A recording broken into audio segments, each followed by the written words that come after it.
Hello, Christian Grabenhoff from the University of Liverpool. Introduction to limit analysis is the topic of these few slides that I have put together. I'll be doing some runs as well with Optum G2. Limit analysis is at the very heart of the program Optum G2 and also Optum G3. This is the most basic analysis type, you can say, and all other analysis types, for example, in elastoplastic analysis, builds really on limit analysis. So it's a very fundamental part of these programs, Optum G2 and G3. Now, it is, of course, also something that is important in especially in civil engineering, in both in structural engineering and in geotechnical engineering. It's something that's very important and something that's very classical. Here is, I think, probably one of the oldest illustrations of a limit analysis problem from Galileo's book, Dialogue Concerning Two New Sciences, 1638. He has this clamped beam, and the question is how large a mass can be suspended from the tip of this beam, or in more modern terminology, we would use sort of these symbols: a clamped beam, fully fixed here at the one end, certain length, the cross section, certain dimensions, and of course a certain material. I think this looks like a wooden beam, could also have been a steel beam or a reinforced concrete beam. And the question is, what is the maximum force that we can apply here at the end of the beam before it collapses? That is the central question of limit analysis, and that's a question that can be generalized to a very large variety of practically relevant situations and applications. One of them, or a lot of them, are in geotechnical engineering. An example here, classical problem, a strip footing on a soil. It says here it's a clay, so let's say it's a clay, and there's a foundation, and the question is, what is the maximum load that you can apply here at the top of the foundation before this foundation fails? That is a classical limit analysis problem, and actually one that we'll deal with later on here in this in these slides. Now, for those of you who are familiar with finite element analysis, and I think that is something that is fairly well known how that works. Well, then what you would do when you have a problem like this, you would mesh the problem, so you would subdivide the domain into finite elements over which you approximate the governing equations, and you set up the stiffness matrices and all the rest, follow a sort of a textbook type procedure, and you proceed to basically increase the load here on the top of the foundation from zero and up until the displacements are sufficiently large for you to be able to say that you're at failure, or anyway close to failure. So you produce this famous load displacement curve, and you would then read off the limit load, collapse load, as the level up here. So that's one way of doing it, and as I said, when using the finite element method, you solve the full set of governing equations. That's equilibrium equations, strain displacement relations, the constitutive relations, and so on. You take all the governing equations and you come up with an approximate solution to these equations, and that generates then this approximate load displacement curve. You get an approximate limit load. You don't know how good this is or how bad it is, you just know that it's an approximation, and the more elements you use, the closer to the exact solution you should be. Now, if you're just interested in the limit load, and a lot of the time that is really the most important quantity, then you don't really need this full load displacement curve. There's no real reason for you don't really need it, and the only reason I think it's gained such prominence is that it's used for this purpose of basically determining the limit load. Now, limit analysis offers a shortcut to solving the full set of governing equations as is done in an approximate form in the finite element method.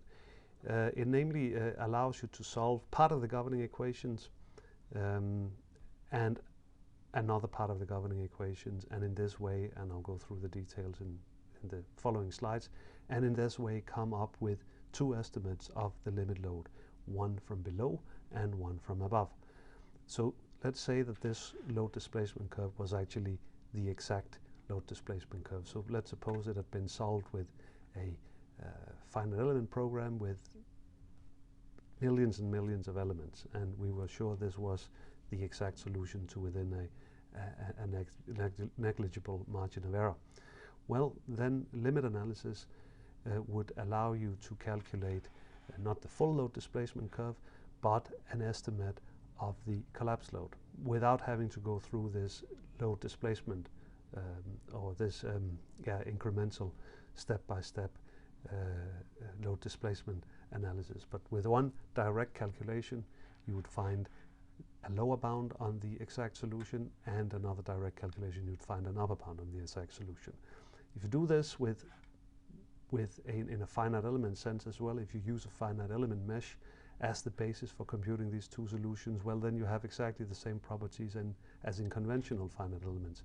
The finer the mesh is, the better the solutions are. And with finite element limit analysis, it's exactly the same. The finer the mesh is, the smaller the gap between the upper and lower bounds is, until you eventually have a fine enough mesh and the two estimates are more or less identical, and you know that you have found the exact solution. But even with moderate or with very coarse meshes, you still have these two bounds, and you know that the exact solution is somewhere in between. It doesn't have to be exactly right in between, but it's somewhere in between. So you have an estimate basically of the error that you have made, whereas with conventional FE, you don't know where you are. You know it's an estimate, you know it's an approximation, but you don't know how good this approximation is. You don't know if it's on the safe side, is it on the unsafe side. Usually, of course, it tends to be on the unsafe side. Usually the limit load decreases as you increase the number of elements. With limit analysis, you have the possibility to calculate a lower bound, which of course for let's say design purposes is something that is convenient, especially in conjunction with an upper bound estimate as well. So you know how much error or the worst case error that you are making by using the lower bound as a basis for your design is. So limit analysis, classical limit analysis, is based on two methods, or we also call them two theorems. I've said theorem here, the lower bound theorem and the upper bound theorem. And the lower bound theorem says that for a structure of a perfectly plastic material subjected to a set of loads, such a structure will not collapse if we can find a stress field that satisfies the equilibrium equations, the stress boundary conditions, and the yield condition. So since the structure will not collapse if we can satisfy these conditions, well, then the load under which it will not collapse is obviously a lower bound on the exact solution. It may also be a higher load that will bring about a situation that will not collapse.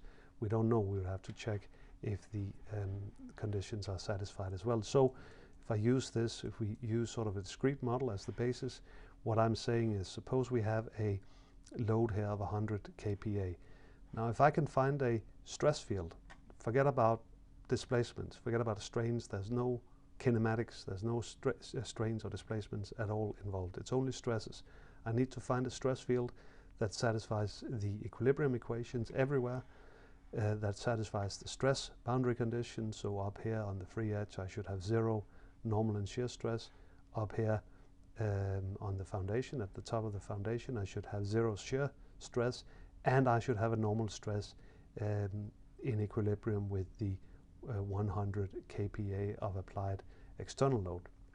And I should also have the yield condition or the failure criterion satisfied everywhere. So more Coulomb or Tresca or Mises, whatever you have that is relevant for the material in question, should be satisfied everywhere. If I can find such a stress field, well, then the structure will not collapse under this load of 100 kPa. It might also not collapse under a load of 150.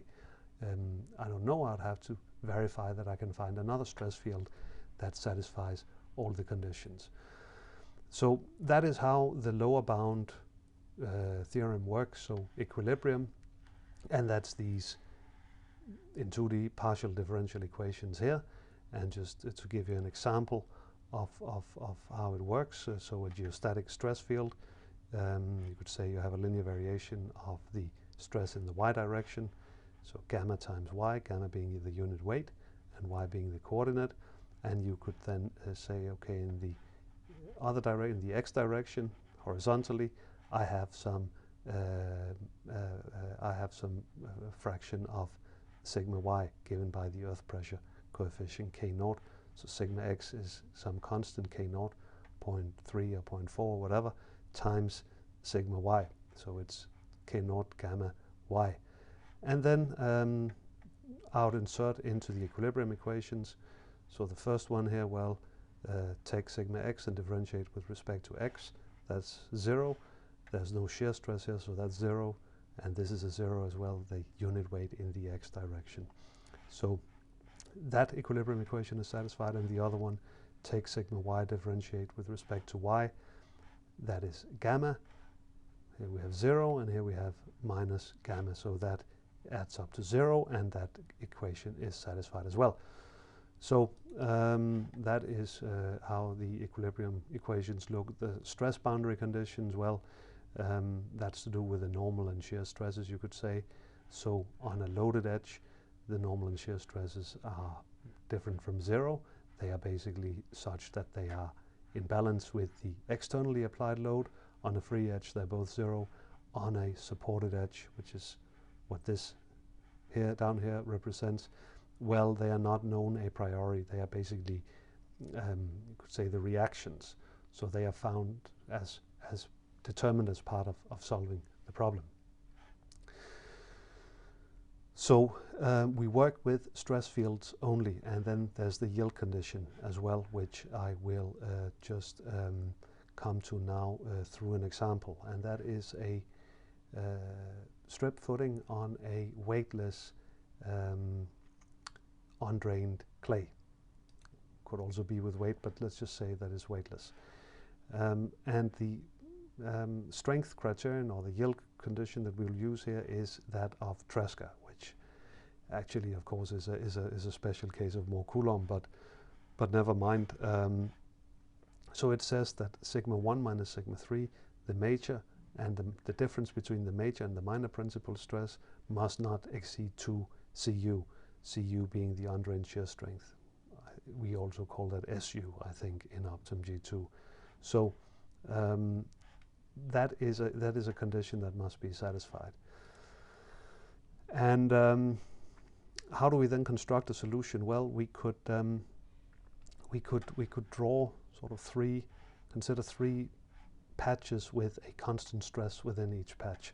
We would say the vertical here would be sigma 1. We call that sigma 1, the other one sigma 3.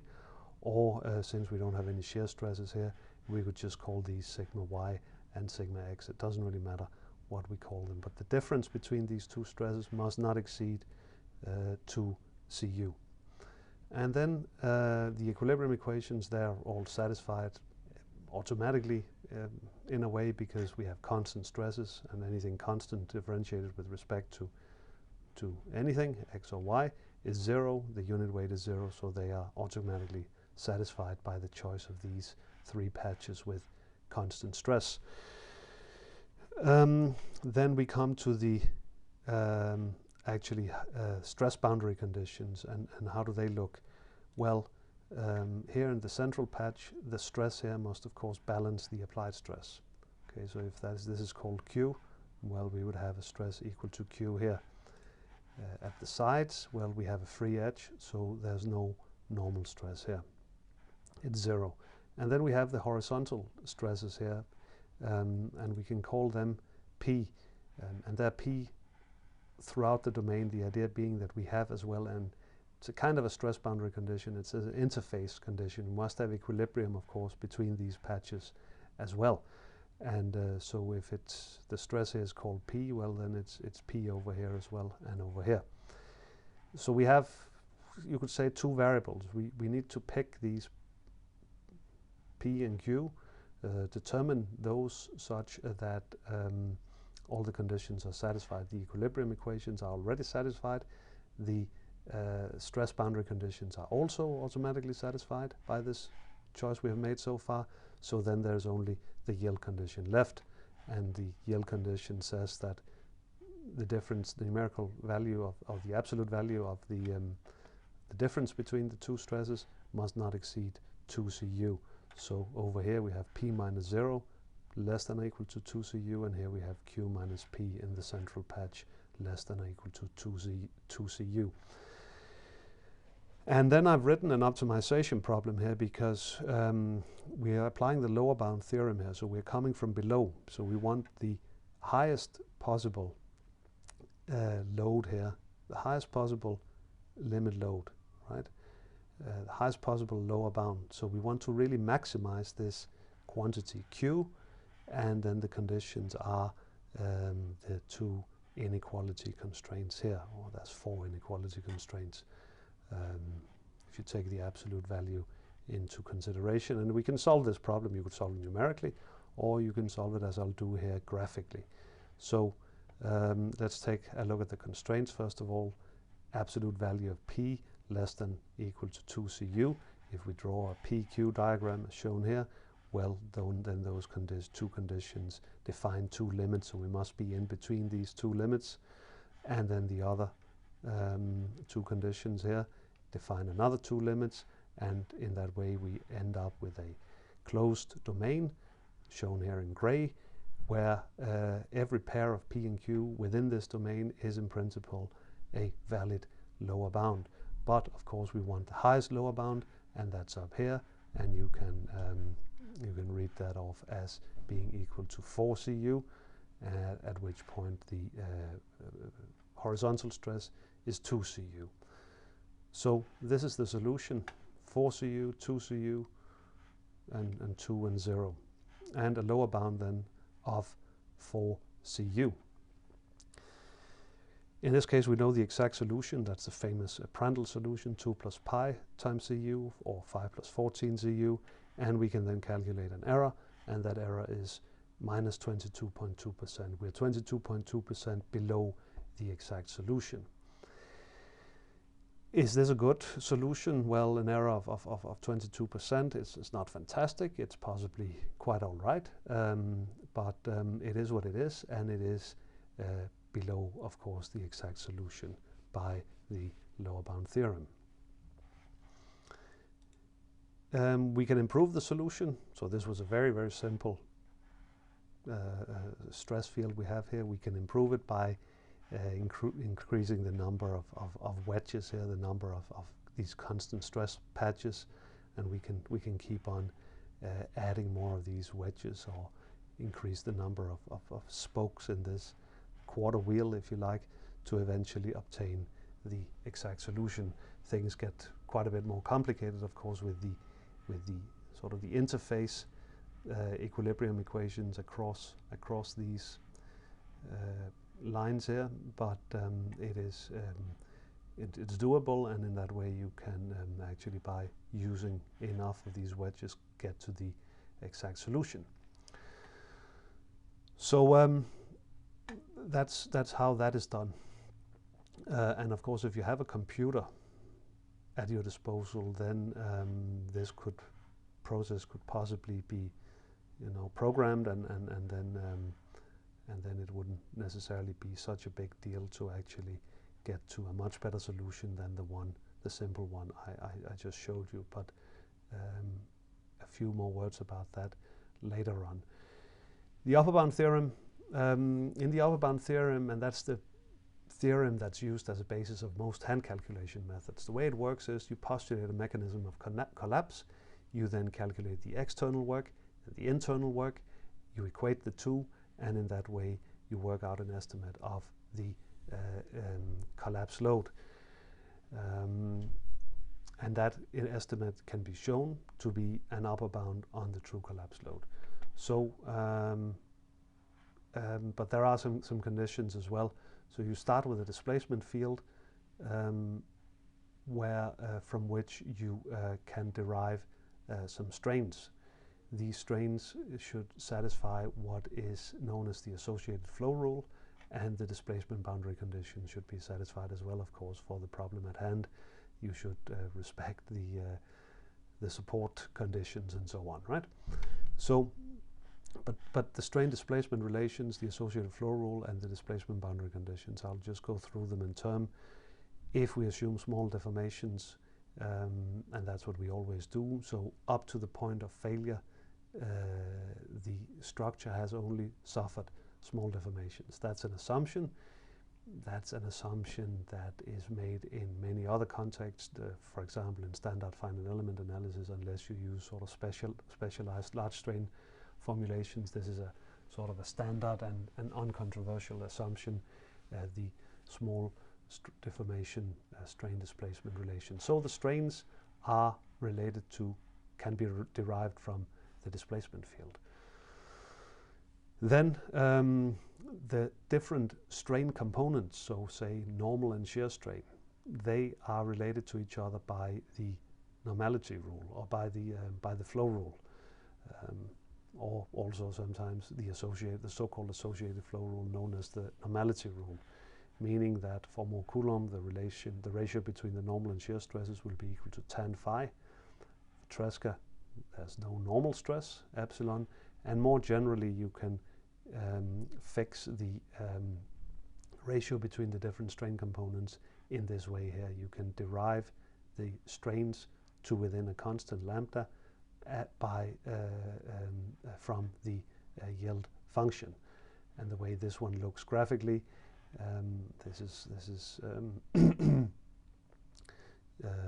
it's shown here. So you have a yield function, for example, in sigma x, sigma y, and the strain vectors epsilon x comma epsilon y are then normal to the yield surface. So epsilon x is the x, if you like, component, the horizontal component here of this vector, and epsilon y is the vertical component. So that associated flow rule should also be satisfied. So your mechanism of collapse should satisfy the associated flow rule.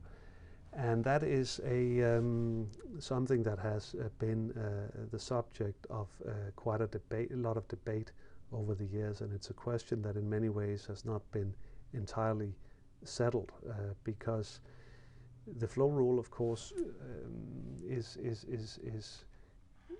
related to the yield function. So the F here is the same F as governs the strength, and so for more Coulomb, it means that so more Coulomb looks like this in tau, in the sigma tau plane.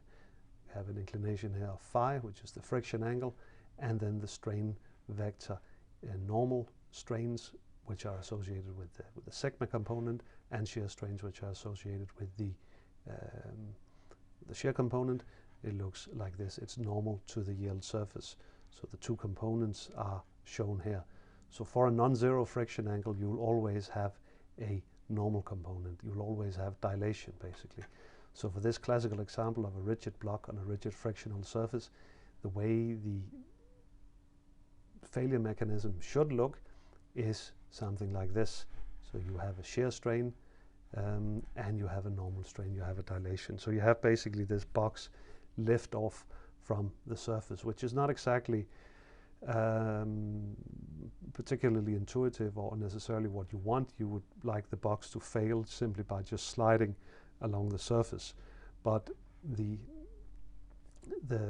upper bound theorem, the valid mechanism imposed by the upper bound theorem, will involve this dilation.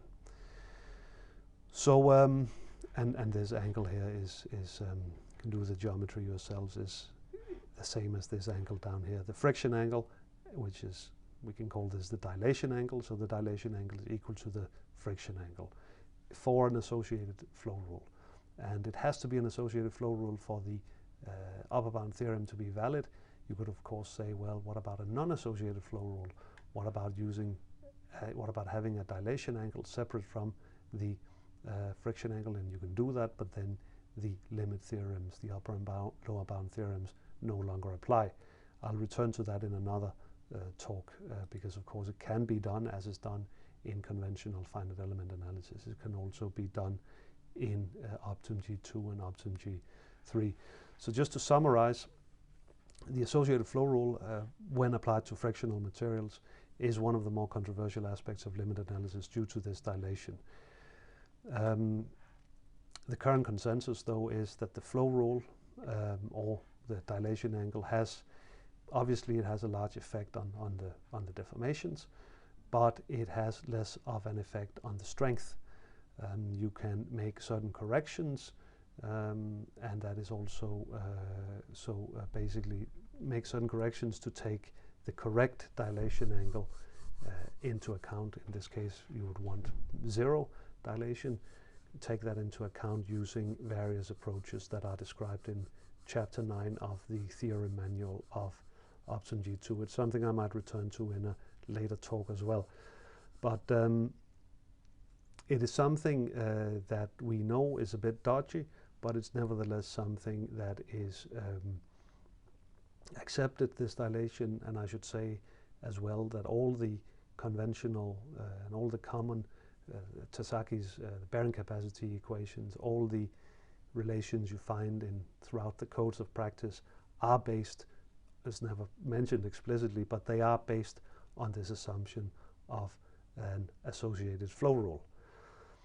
So so it's a part of the whole game, and we will sort of just have to accept it, not completely uncritically, but for the time being at least. So an example of the application of the upper bound theorem, again this strip footing on an undrained clay. The Tresca yield criterion is given by this quantity here, sigma 1 minus sigma 3. So the difference between the major and minor principal stresses is of course the shear stress on the critical section, and that's 2 times the shear stress on the critical section. So we could actually also write the Tresca criterion at failure on the critical section. We would have a shear stress equal to 1 times Cu. Sorry. So tau is 2 times sigma 1 minus sigma 3. And the critical section is estimated as part of the solution. That's basically the slip line that we will postulate, the slip line that defines the mechanism. And in this case, we can see, so the Tresca yield condition is written like it's shown here again, and it's written as shown here.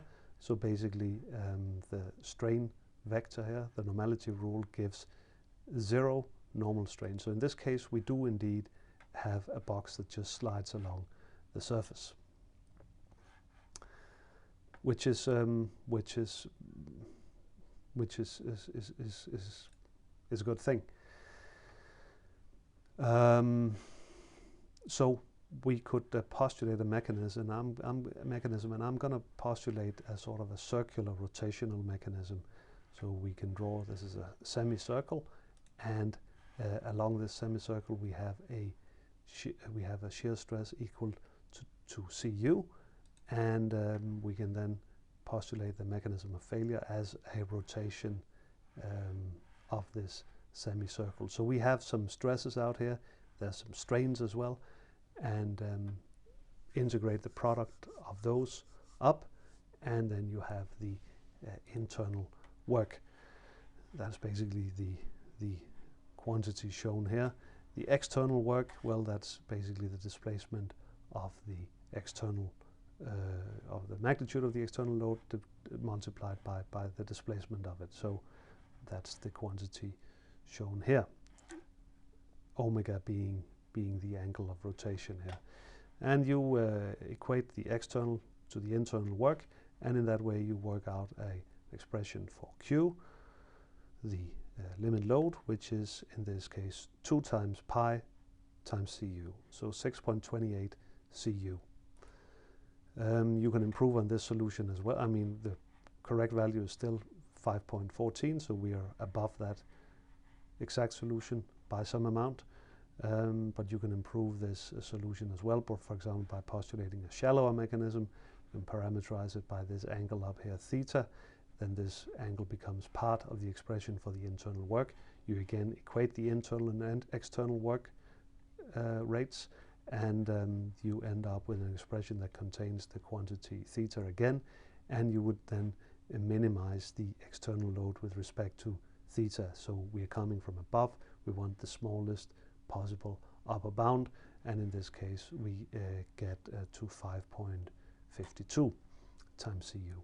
But if we just compare the two basic solutions that I showed you, so we have an upper bound of 4 Cu, we have a lower bound of 6.28 Cu. The mean value is 5.14 Cu. So if we plot these solutions as shown here, this is the exact, this is the upper bound, this is the lower bound. We can then take the mean value. That's 5.14, 5.14, and so the distance from the upper and lower bounds is plus minus 22%. So we could say the worst case error is this 22%. The actual error in this case, because remember the exact solution is 2 plus pi, so the actual error is actually in this case 0.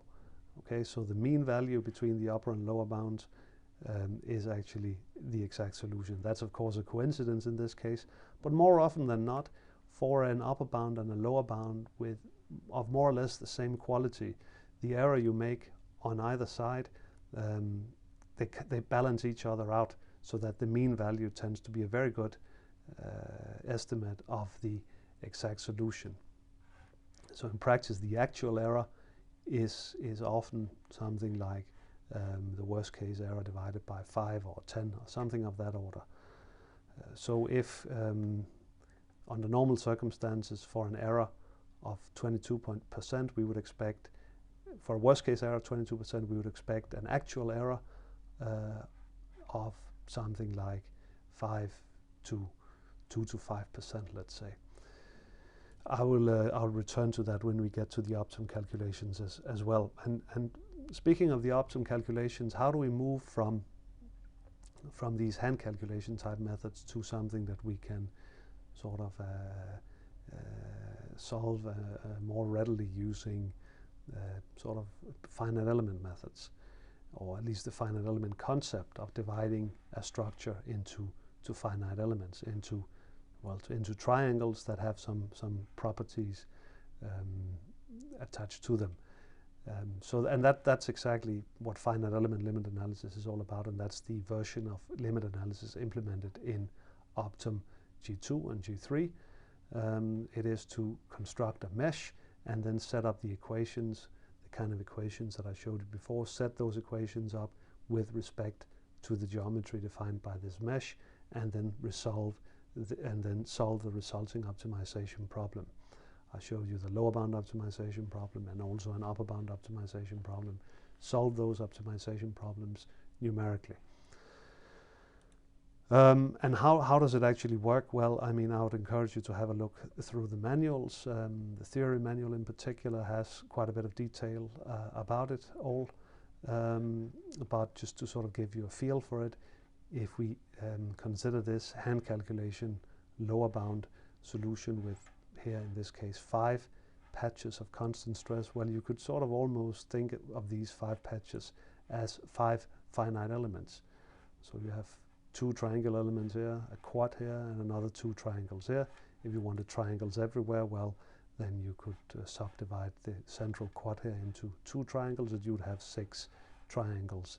And you could then set up the equations in some automated manner with respect to that geometry. You could impose the interface conditions, the stress boundary conditions, and so forth, and then end up with a optimization problem which would be proportional in size to the number of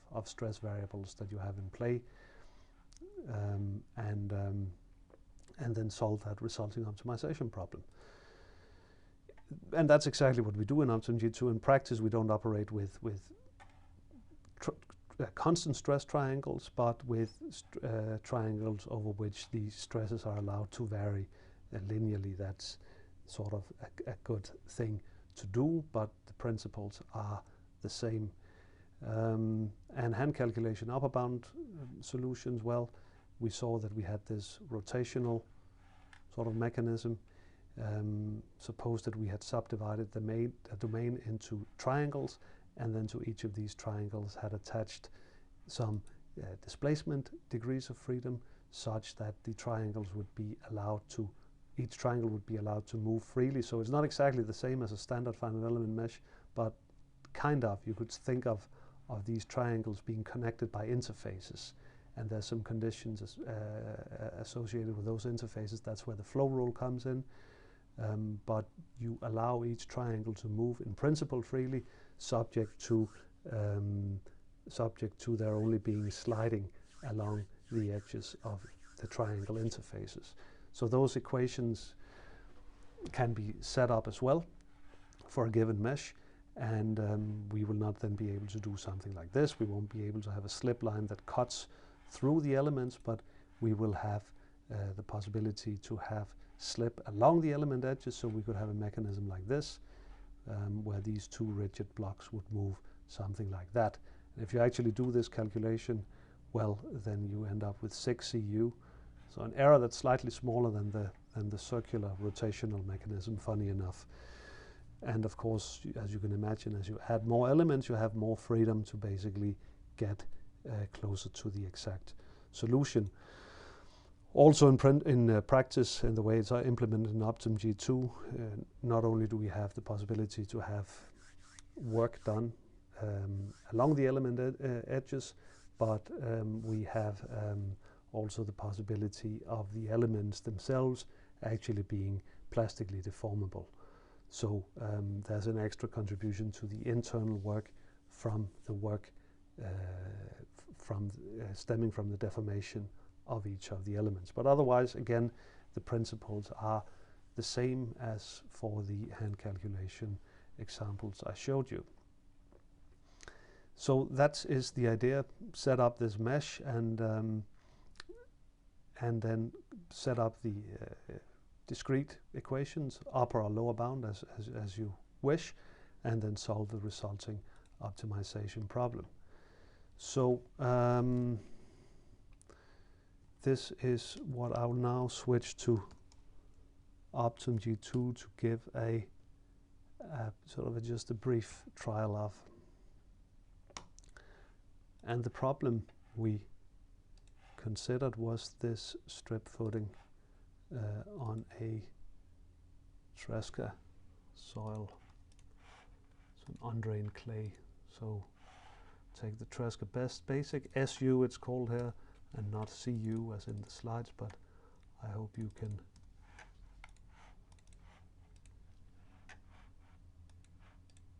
ignore that. And then standard fixities, some load on top, and then I will go over here to the so I have an SU, an undrained shear strength of 1, just to be able to compare.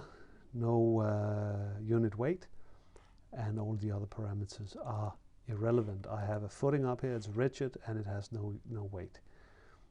And I have the load on top here of a magnitude of 1, and I want to find the multiplier, the collapse multiplier, the number I should multiply onto this unit load of 1 in order to be at collapse. And so I pick limit analysis as the analysis type. I pick the element type, and I have a range of options here: lower, upper, and then some other options that I'll return to in just a second, and the number of elements. And let's say something like 1000. And then I can press this button here. I clone the stage. I can change this to upper. So I have now two identical problems, two identical stages. The only difference being here I have element type lower. I calculate a lower bound. Here I have element type upper. I calculate an upper bound. Let's call this LB and this one UB. And then basically run the problem.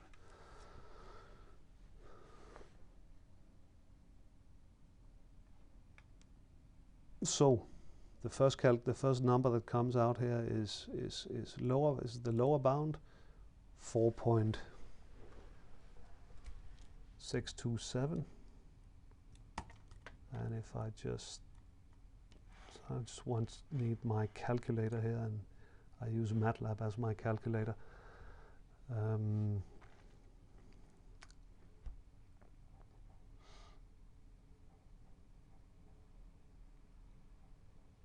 Can say L for lower bound is this number here, and upper bound is this number here. I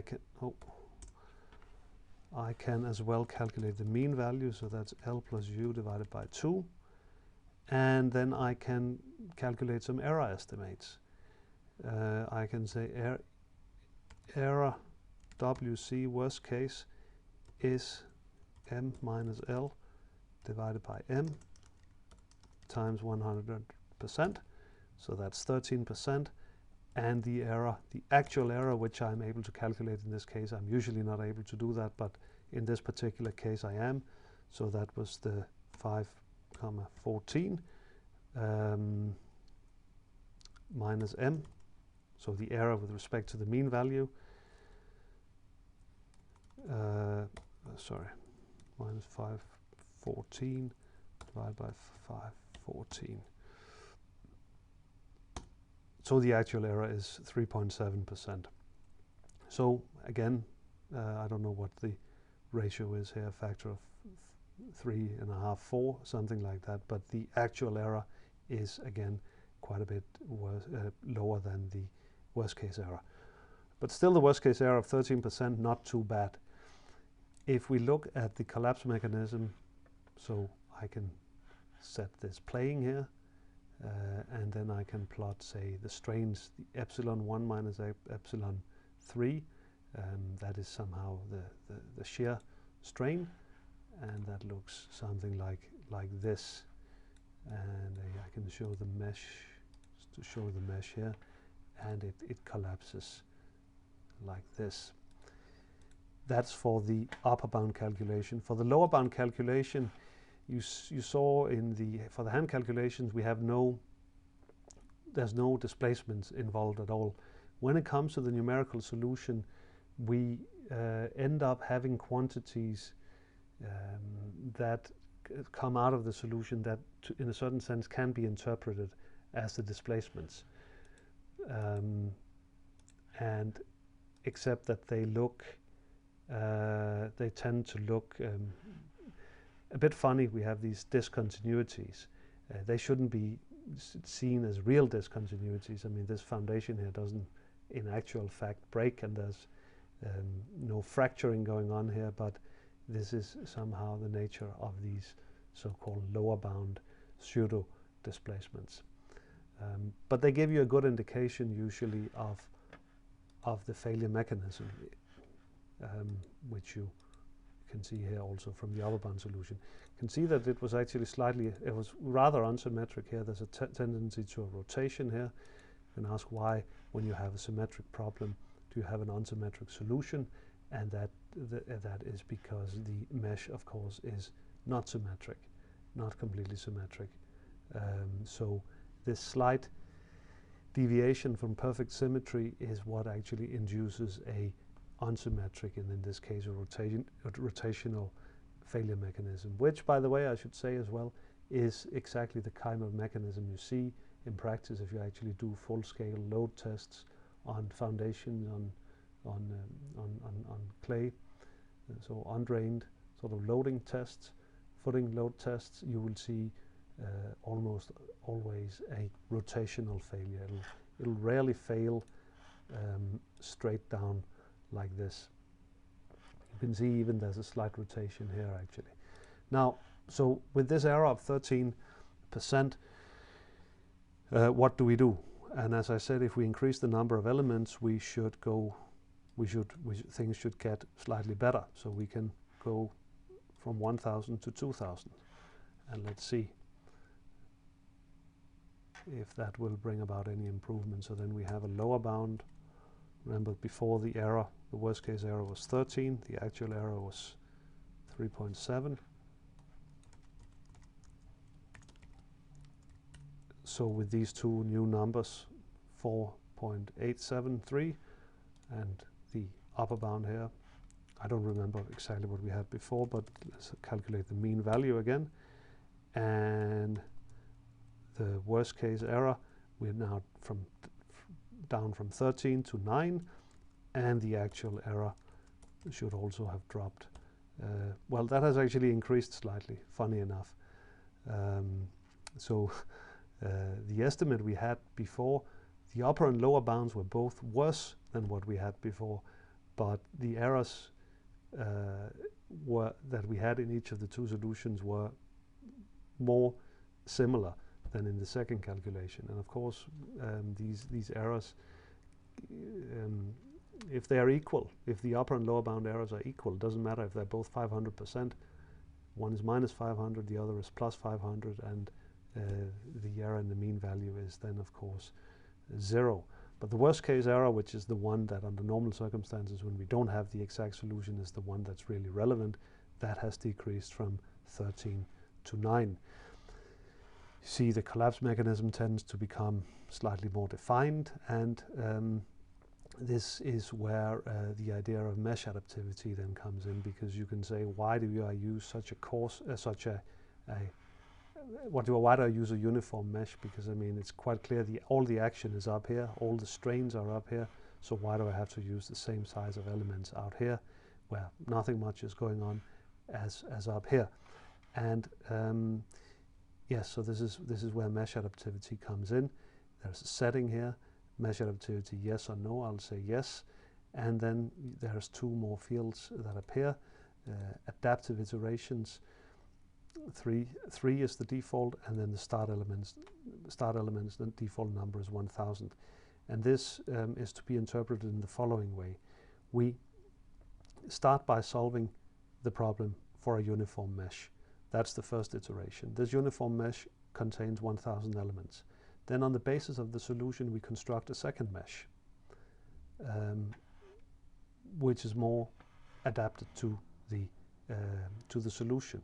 And we do this one more time, so that's the third iteration, and we do this in such a way that we gradually work our way in the course of the 3 iterations from 1000 elements, the starting number of elements, to this number up here, 2000. And we will do that for both the lower and upper bounds. So that's the first iteration here.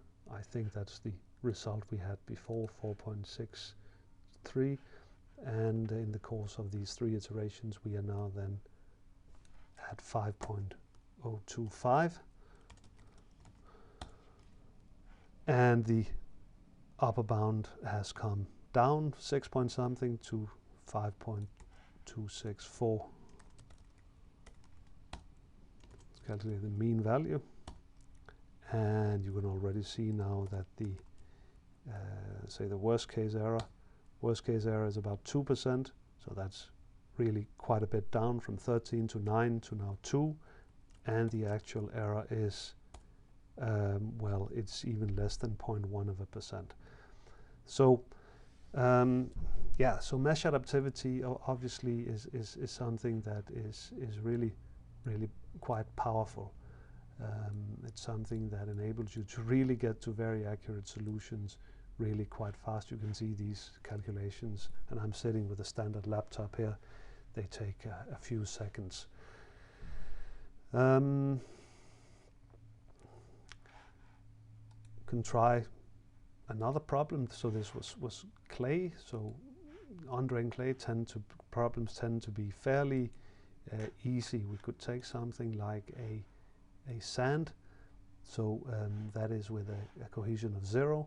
And this sand up here, the so-called loose sand MC, a friction angle of 30 degrees. And we have a unit weight here of 14 kilonewton per square meters. And we will then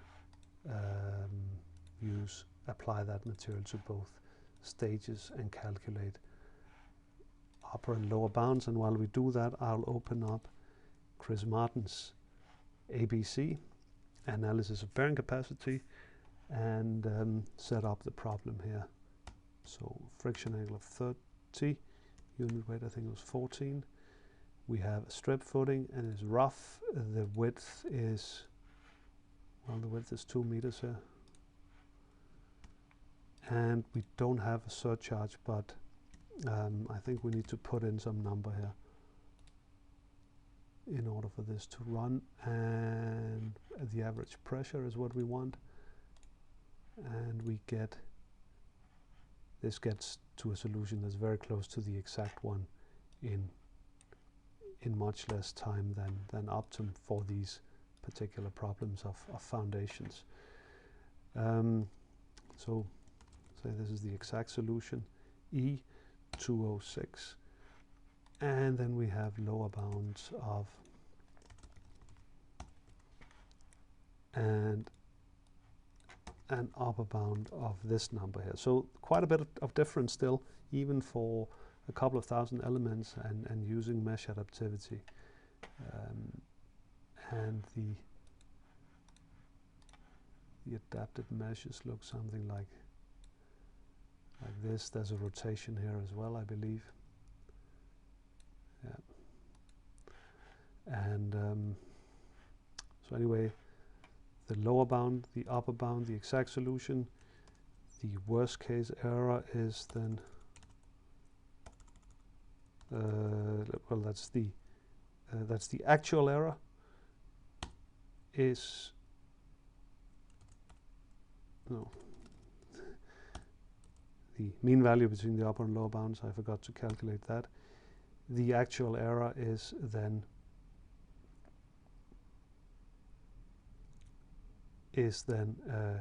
well, minus 9%. So the mean value 187.6 is 9% below the exact solution of 206.6. The worst case error, that would be rather higher, and that is 19%. Is that a high error? Well, we know that this in-gamma problem is highly sensitive to the friction angle, and I think with a couple of fractions of degrees of increase in friction angle or decrease in friction angle, you could easily go plus minus 19%. But never mind, let's just have a look at how we can basically improve the solution. And that can be done in two ways. We can increase the number of elements, and then we will eventually get there.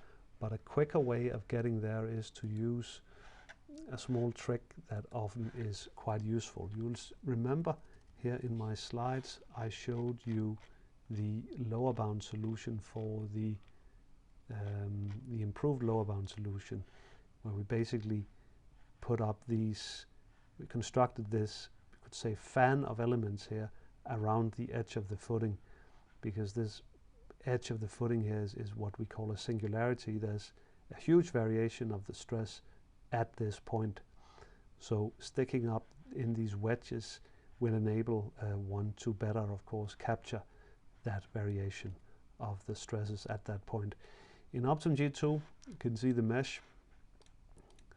So the mesh here, well, we have a bit of a fan of elements around the point here, but we can insert actually a manual fan, and that's this feature up here called mesh fan.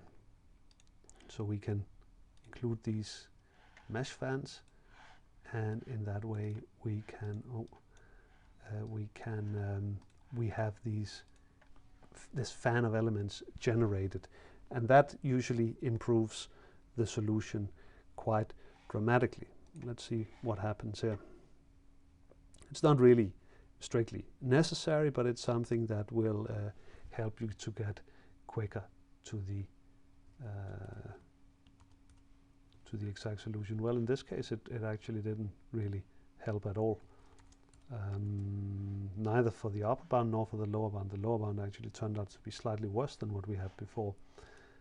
So let's have a look at the mesh. Yeah, well, that's life sometimes.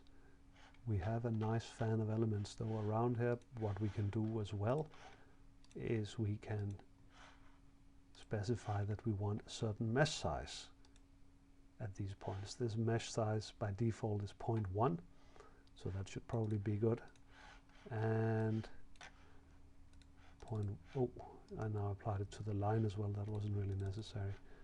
So let's try to see if that will help us. So that seems to help. So we are now at a lower bound of 167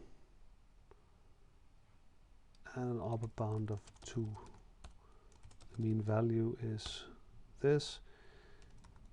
Worst case error was 19 before, now it's 13.7. And the actual error, it was -9 before, now it's -6%.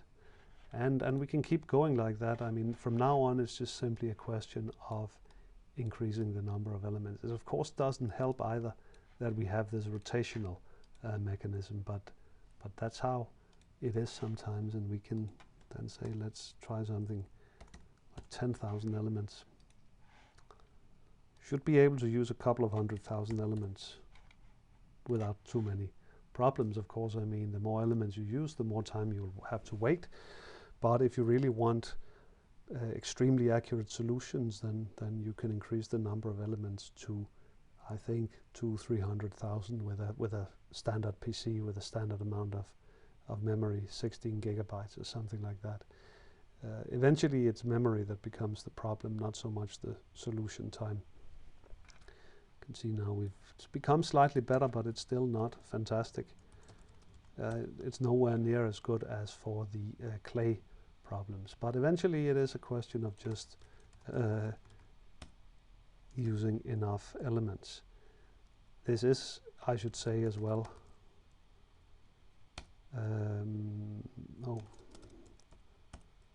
this actual error little down, and the worst case error is at 7% now. So, well, I think this is actually pretty good. But this is a particularly nasty problem, this very classical in-gamma problem.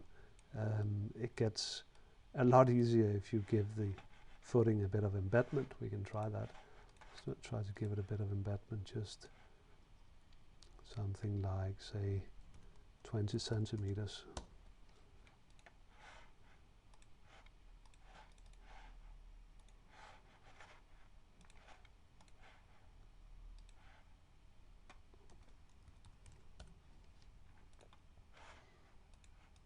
Could also have added some surcharge. Now we don't know the exact solution for this problem, and we can't find it with ABC either. So here, the worst case error is the best, really, is the only measure of the accuracy that we have.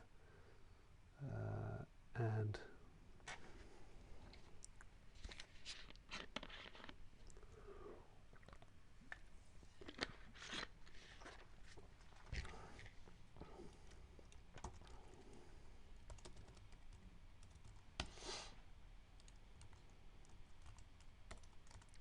it's the lower bound.